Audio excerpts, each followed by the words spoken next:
हमने जे क्वेरी के ट्रैवर्सिंग में एंसेस्टर देख लिए, हमने डिसेंडेंट्स देख लिए। आज हम देखने वाले हैं सिबलिंग्स। सिबलिंग्स का मतलब होता है भाई या बहन। ओके, भाई या बहन। तो हम सिबलिंग्स में ट्रैवर्स करेंगे, जो डॉम ट्री बनता है। हमने आपको डॉम ट्री भी बना के दिखाया था किस तरीके से हम सिबलिंग्स को पता करेंगे, सिबलिंग्स को फाइंड करेंगे। और सिबलिंग्स का सीधा मतलब ये है कि अगर ये सिबलिंग है तो इनका पेरेंट एक ही होना चाहिए, इनका पेरेंट एक होना चाहिए, तो ये और ये सिबलिंग्स हो जाएंगे। तो बहुत सारे हमारे पास फंक्शंस हैं जो हम jQuery में उपयोग कर सकते हैं। डॉम ट्री खासतौर पे हम साइडवेज ट्रेवल करेंगे इस बार। अब तक हमने देखा कैसे हम अप और डाउन ट्रेवल कर रहे थे, इस बार हम देखेंगे कैसे साइडवे ट्रेवल्स करेंगे। तो इसके लिए हमारे पास जो फंक्शंस हैं जो हम आज देखने वाले हैं, उसमें आपके पास सिबलिंग्स है, एक ये फंक्शन है, एक आपका नेक्स्ट फंक्शन है, एक आपका नेक्स्ट ऑल फंक्शन है, ऐसे ही आपके पास नेक्स्ट अंटिल है, अंटिल, ऐसे प्रीवियस फंक्शन है प्रिव करके, एक प्रिव ऑल करके फंक्शन है, और फिर प्रिव यूनिट अंटिल करके फंक्शन है।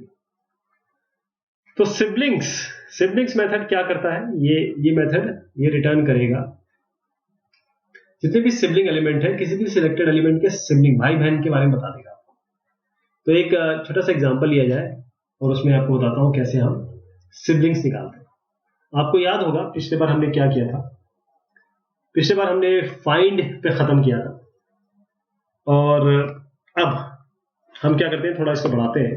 अब जो क्लास है ये पहले से चला आ रहा है, ये हमने ऑलरेडी बना रखा है, तो स्टाइल में हमने ये दे रखा है, तो इसको सिबलिंग्स कर देते हैं, SIB कर देते हैं। ये सिबलिंग्स हो गए। अब यही सिबलिंग की क्लास हम यूज करेंगे आगे इसमें। तो बॉडी की क्लास दे दीजिए सिबलिंग्स, इसकी क्लास दे दीजिए class is equal to double quotes में सिब हो जाएगा ना, ये हो गया। अब आगे हमने एक डिवीजन बनाया था, डिव।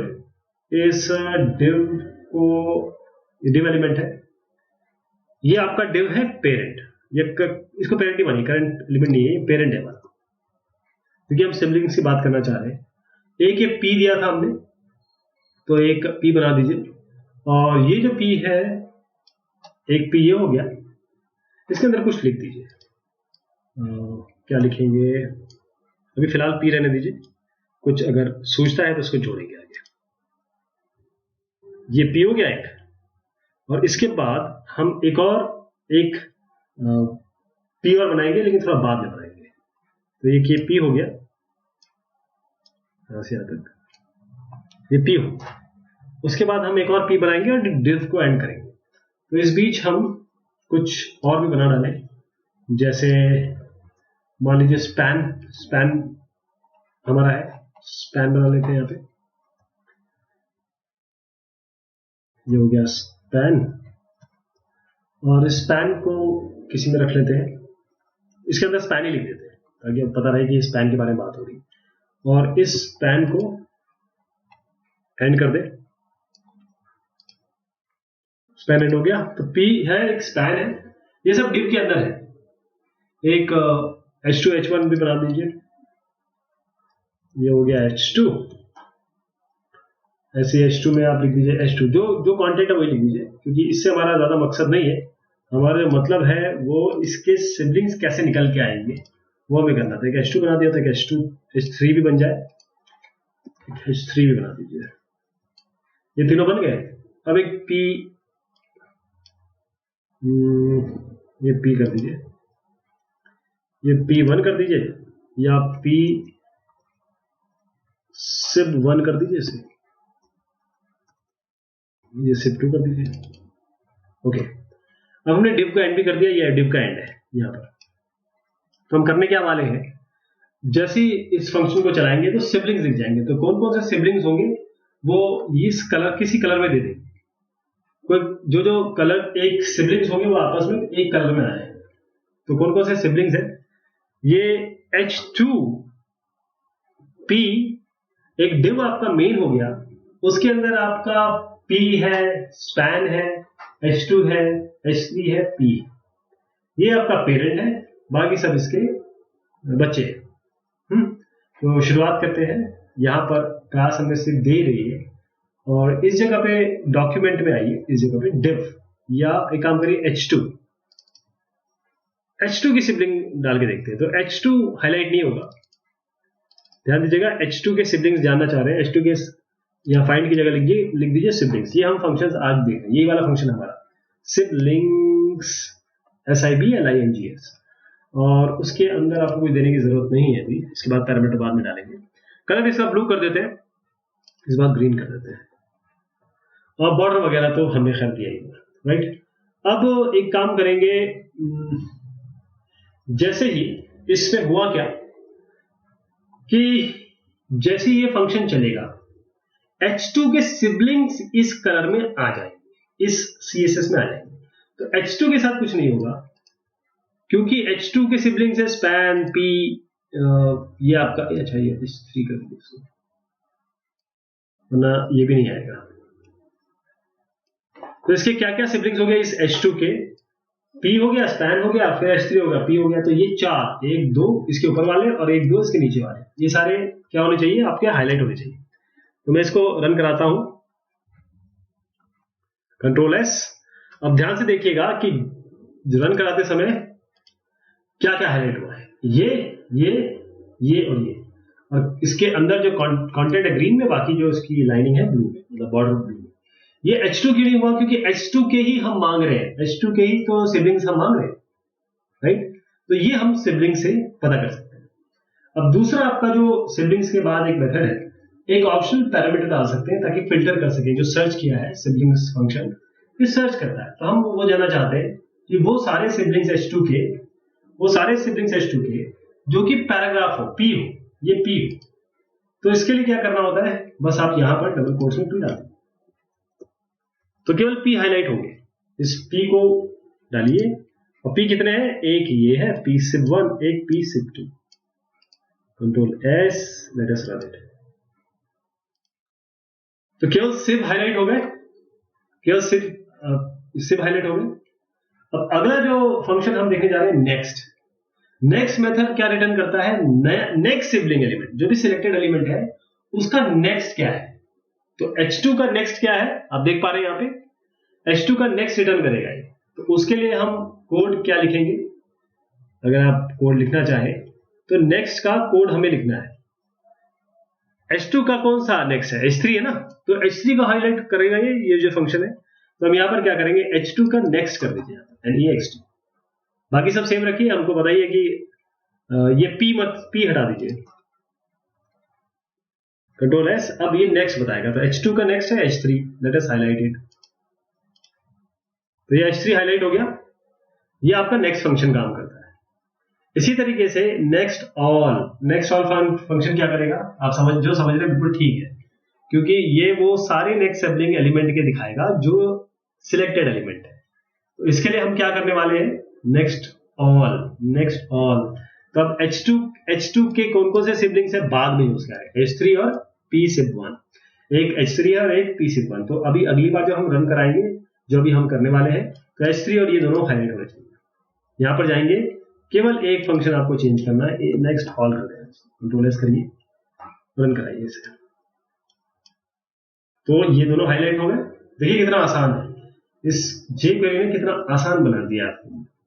ओके, अब नेक्स्ट ऑल हो गया। अब हम जाते हैं नेक्स्ट अंटिल मेथड। वो क्या करेगा, वो क्या रिटर्न करता है? सारे नेक्स्ट सिबलिंग एलिमेंट दो आर्गुमेंट के बीच में, तो थोड़ा सा इसमें कुछ और चीज ऐड कर देते हैं और दो आर्गुमेंट पास करेंगे और फिर देखेंगे कि कौन कौन से हाईलाइट हो रहे हैं। जैसे मान लीजिए आपने ये H2 H3 कर रखा है ना, अब थोड़ा सा और कुछ भी जोड़ दीजिए, H6 तक पहुंच जाते हैं। H3 हो गया, ये H4 के लिए, H5 के लिए, H6 के लिए, H2 हो गया, H3 हो गया, ये H4, ये 4 हो गया। मैं अब इसमें दो परिधियां दूंगा, यानी कि लिमिट्स दूंगा, और उस लिमिट के अंदर की चीजें ही आपकी केवल हाईलाइट होंगी। ये H6 हो गया, ये H6 हो गया, बाकी सब ऐसे रहने दीजिए। तो होगा क्या इसमें, हम मान लीजिए H2 से शुरू करते हैं और H6 तक बताते हैं कि इसके बीच में कौन कौन सी है। तो ये कौन सी होगी, ये H3, H4, H5, ये हाईलाइट होनी चाहिए। तो नेक्स्ट ऑल की जगह हम करते हैं नेक्स्ट अंटिल, और नेक्स्ट अंटिल कहां तक, जहां तक आप देना चाहे। हम H6 तक करते हैं, H6 तक करेंगे। तो ये H2 से शुरू होगा, H6 तक जाएगा, लेकिन H2, H6 इसमें इंक्लूसिव नहीं, तो H6 आपको हाईलाइटेड नहीं दिखेगा, केवल H3, H4, H5, केवल H2 और H6 के बीच में है H3, H4, H5। Control S कराइए, रन कराइए इसे। कौन कौन से हाईलाइट हो गए, H3, H4, H5। ये शायद हमने इसको चेंज नहीं किया, इसको भी H3, H4 और H5 कर देते हैं। H5 हो गया ये, और H6 ही हो गया।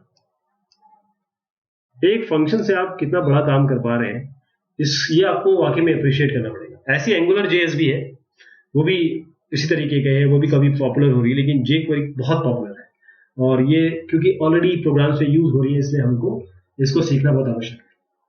होप कि आपको ये अंटिल ऑल समझ में आ गया होगा। अंटिल, अब हम क्या करेंगे, और भी हमारे पास है, जैसे प्रीवियस है, प्रीवियस ऑल है, प्रीवियस अंटिल है। तो आप समझ गए कि क्या करना है उसमें। प्रीवियस में वो उस पर्टिकुलर सिलेक्टेड एलिमेंट से पहले के दिखा देगा उसके भाई बहन, प्रीवियस ऑल में सारे दिखा देगा, प्रीवियस में केवल पहला दिखाएगा, और प्रीवियस ऑल में सारे दिखा देगा। प्रीवियस अंटिल में दो आप रेंज देंगे, उनके बीच में दिखा देगा जो उसके पहले हो। ओके, अब हम आते हैं अपने फिल्टरिंग पे। फिल्टरिंग क्या होता है, jQuery फिल्टरिंग। मैं jQuery फिल्टरिंग बताता हूं पहले आपको। ये jQuery के ट्रैवर्सिंग का टॉपिक है, अंतिम टॉपिक है ये। तो ऐसे फर्स्ट है, लास्ट है, EQ, फिल्टर है, नॉट है। तो जो बेसिक फिल्टरिंग मेथड है वो आपको यहां दिख रहे हैं, ये फर्स्ट है, लास्ट और EQ। ये आपको अलाउ करते हैं कि आप सिलेक्ट कर सकें स्पेसिफिक एलिमेंट उसकी पोजीशन के हिसाब से किसी ग्रुप ऑफ एलिमेंट्स में।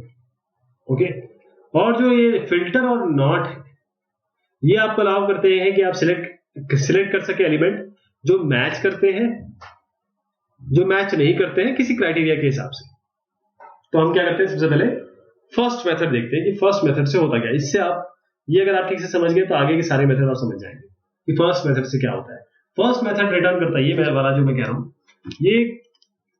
ये फर्स्ट मेथड क्या करेगा, ये रिटर्न करेगा फर्स्ट एलिमेंट। फर्स्ट एलिमेंट जो भी स्पेसिफाइड एलिमेंट है उसका पहला एलिमेंट दे देगा आपको।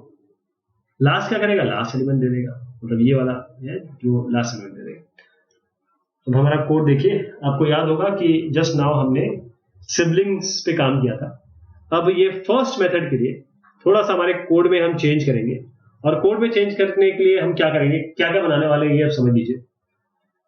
कि हमें पहला एलिमेंट चाहिए सिलेक्टेड एलिमेंट से, पहला एलिमेंट चाहिए सिलेक्टेड एलिमेंट से। तो उसके लिए हम ये कोड इस्तेमाल करेंगे। ये कोड क्या कर रहा है मैं पहले समझा दूं। सबसे पहले अभी हमने कोई कोड नहीं लिखा है, jQuery का कोड मैं आपको बताऊंगा फर्स्ट से क्या करते हैं। पहले आपको अपना होम पेज दिखा दें, यानी जो हमने बनाया है।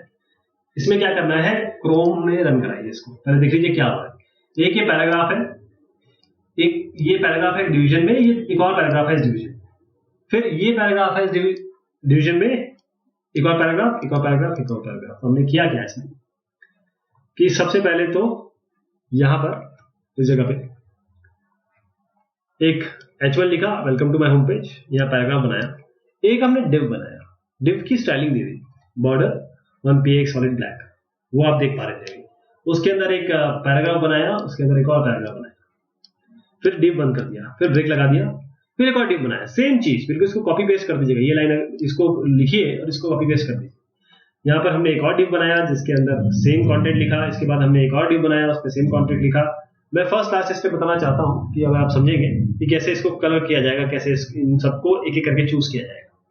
तो अब हम यहाँ पर अपना कोड लिखेंगे, और कोड में हम क्या करेंगे, जो डिव है उसका पहला लेंगे और उसके बैकग्राउंड कलर को चेंज करेंगे। तो कितने डिव है यहाँ पर? एक डिव, दो डिव और तीन डिव। हम पहला डिव उठाएंगे, उस डिव के कलर को कुछ में चेंज कर देंगे, जैसे आप कोई भी कलर चेंज कर सकते हैं। यहां पर क्या लिखेंगे? हमारा फंक्शन ये है, यहां पर लिखेंगे डॉलर, आएगा डिव, हम डिव ले रहे हैं। आप कोई भी एलिमेंट ले सकते हैं, केवल ये डिव नहीं, एनीथिंग कैन बी टेकन। ये डिव, अभी हमारा फंक्शन है फर्स्ट, FIRST, फर्स्ट फंक्शन हो गया।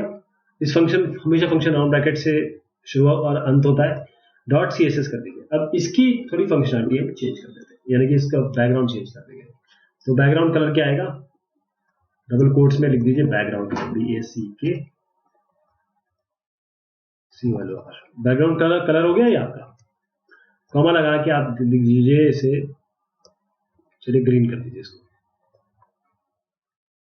तो अब ये क्या करेगा? डिव के फर्स्ट को लेगा, जितने भी आपके इस पूरे पेज में जो पहला डिव है उसको उठा के इसको ग्रीन करना चाहिए। देखते हैं कैसे ग्रीन करेगा ये। इसको रन करा दिया जाएगा, तो ये पहला जो है वो ग्रीन हो गया। यही हम चाह रहे थे कि फर्स्ट से आप क्या सीखेंगे, पहला एलिमेंट इसका ग्रीन हो गया। ऐसे ही अब लास्ट पे आ जाइए। हमारे पास कितने डिव है? 3 डिव बनाए हमने, तो क्यों ना हम लास्ट पे चले आए, और लास्ट वाला अब ग्रीन होगा आपका। ओके, चलिए, मतलब अब आपको ये ग्रीन दिखाई देगा। हम क्या करते हैं, यहां पर अपना सिंपल एक फंक्शन लिखते हैं और फंक्शन का नाम होगा LAST। केवल ये फंक्शन चेंज करना है, और आप देखिए रन करा के कि ये क्या होने वाला है इसमें। ये हो गया, आखिरी वाला भी हो गया। अब पहले से, फर्स्ट से पहला वाला आपका हाईलाइट हो गया, सेकंड वाले से आपका लास्ट वाला हो गया। अगर हम अब EQ फंक्शन यूज करना चाहते हैं, EQ ये रिटर्न करेगा एलिमेंट जिसमें कोई एक स्पेसिफिक इंडेक्स नंबर हम डालेंगे जो भी सिलेक्टेड एलिमेंट का होगा। तो जो इंडेक्स नंबर होता है वो स्टार्ट होता है 0 से, ध्यान रखिएगा वो 0 से होगा। तो जो फर्स्ट एलिमेंट होगा उसका इंडेक्स होगा 0, 1 नहीं होगा। यानी कि अभी जो हम एग्जाम्पल देखने वाले हैं उसमें, उस एग्जाम्पल में ये सिलेक्ट करेगा जो भी सेकेंड P एलिमेंट है, इंडेक्स नंबर 1। अगर 0 लिखा है तो पहला चूज होगा, 1 लिखा है तो सेकंड चूज करेगा। ओके, समझ में आया? मैं अभी इसको समझाता हूं आपको। अब इसके लिए हम क्या करने वाले हैं, इस H1 रहने दीजिए, डिव थोड़ा हटा देते हैं, अब केवल पैराग्राफ रखते हैं। ये डिव हटा दीजिए, ये भी डिव हटा दीजिए, डिव की आवश्यकता नहीं है अभी, कभी आएगा आगे तो हम कंट्रोल Z करके ले आएंगे इसको। तो डिव हटा दिया हमने, केवल पैराग्राफ ही पैराग्राफ रखे हैं, सारे पैराग्राफ ही पैराग्राफ है। हम ये जो है, ये इंडेक्स जो पहला वाला है, ध्यान रखिएगा मैं इसमें लिख देता हूं, ये इंडेक्स 0 है, इंडेक्स 0 है, इसी हिसाब से बढ़ा लीजिएगा। ये 1 है, ये 2 है, 3, 4, 5 ऐसे करके कुल मिला के 6 एलिमेंट है, लेकिन इंडेक्स 0 से लेकर शुरू होता है।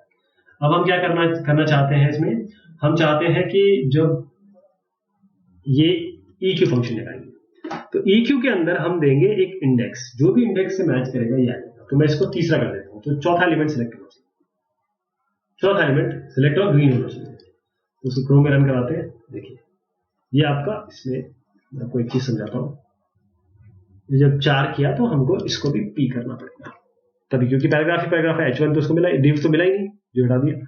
अब इसको रन कराते हैं। तो इसने क्या किया, हमने दिया कौन सा नंबर, चौथा। तो इसने क्या किया, 0, 1, 2, 3 एंड 4, 0, 1, 2, 3, 4 चौथे नंबर पे आ गया ये। तो इस तरीके से हम इसमें कर क्या रहे हैं कि जब ये इक्वेट कर रहा है, यहां पर P कौन कौन से है, आप P को देखिए बस ध्यान से। P है पहला ये, और हमने कहा कि इसको 4 में जाइए, वी वांट द 4, तो it will go to the 5th one, 1, 2, 3, 4 and 5th, तो 5वें पे आ गए। इक्वेट ऐसे करते हैं। EQ से क्या होता है कि वो पर्टिकुलर चीज आप हाईलाइट कर सकते हैं या जो भी उस पर एक्शन करना कर सकते हैं। अब अगला जो हमारा एग्जाम्पल होगा वो होगा फिल्टर पे। फिल्टर मेथड क्या करता है, कोई एक स्पेसिफिक क्राइटेरिया के हिसाब से आपको फिल्टर देगा।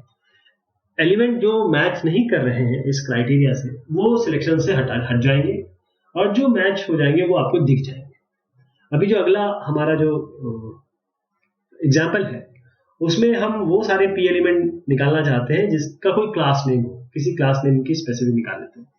तो कुछ ये सारे जो एलिमेंट है इसको थोड़ा सा कम कर देते हैं, ज्यादा हो गए और बी आर बिठा देते हैं। अब हम क्या करने वाले हैं, अब इंडेक्स वाला काम तो हो गया, अब हम फिल्टर फंक्शन यूज करेंगे। इसके लिए 1 2 3 4 5 हमारे पास पी है। इस पी को दे देते हैं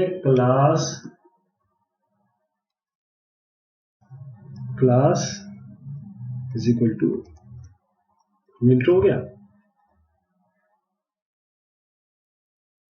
और यहां भी क्लास कर देते हैं। ये दोनों आपको हाईलाइट होके दिखेंगे क्योंकि हम कौन सा फंक्शन यूज करने वाले हैं, हम फंक्शन यूज करने वाले हैं फिल्टर फंक्शन। इसके अंदर देने की कोई जरूरत नहीं है।